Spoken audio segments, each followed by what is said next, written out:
So today we've got a Western Diamondback rattlesnake. How dangerous are we talking? Well, they are life-threatening. You know, they can cause death. I have been bitten in the past, and I'm still here to tell you guys a story. But the venomous procedure that I've put into place works. I like these. These are Hex Armored Gloves. These are puncture-proof. I use things like these are more typical grabbers, but they've developed these other ones called gentle grabbers. There's a naturalistic gap in between because the thing is, with snakes, your adrenaline is pumping. Yeah. You could hurt the animal, and these will stop you from hurting the animal, so I like these. Then obviously we've got the old traditional snake hook.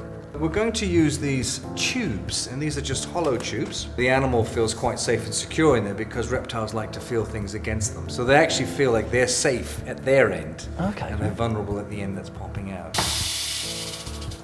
I've already located the anti-venom, so I know where that is. So the hospital local to us now knows that we're here with a venomous snake, and so do the local councils and all the authorities. I'd like to go through now the Venom Kit that we've got. We have an extractor kit. Oh, I can feel it sucking up. But as you can see, what that's doing is it's just slowing that venom down. Yeah. This piece of kit is probably the most important piece of kit, and it's an ace bandage or a crate bandage. And what you'll do is you'll immobilize the whole limb. This will actually slow the blood system down, and then we keep nice and calm.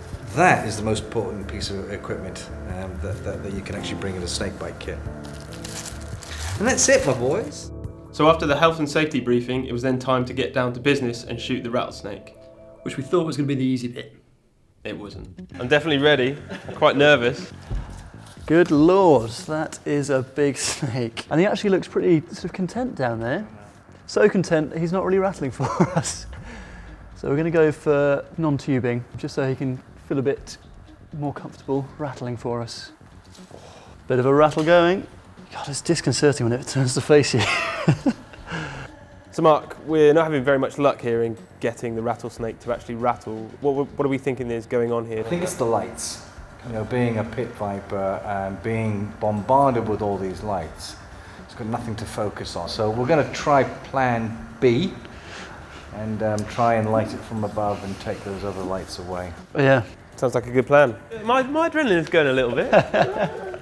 Mine too. I've sort of planned out my exit. There's probably enough for today. Let's try in the morning, yeah. Yeah.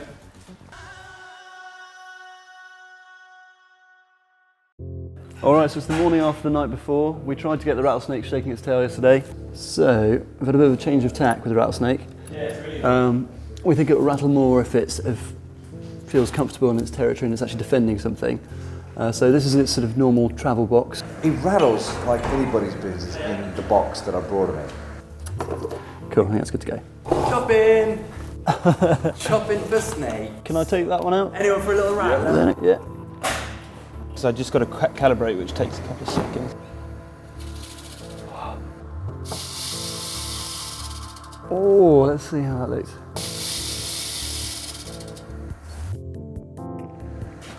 I will say this has been a mission. Yeah. An absolute mission. Something that I just thought would be so easy to do. Yeah.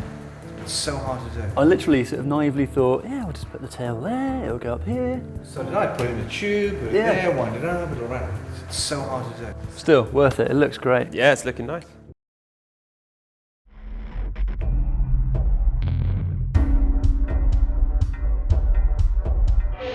It's nothing like I thought it was going to look like. Yeah, I mean, I was sort of expecting round and round or side to side. It's a real wave pattern, isn't it? And actually, it's almost the opposite wave to the movement of the snake, if you know what I mean, yeah.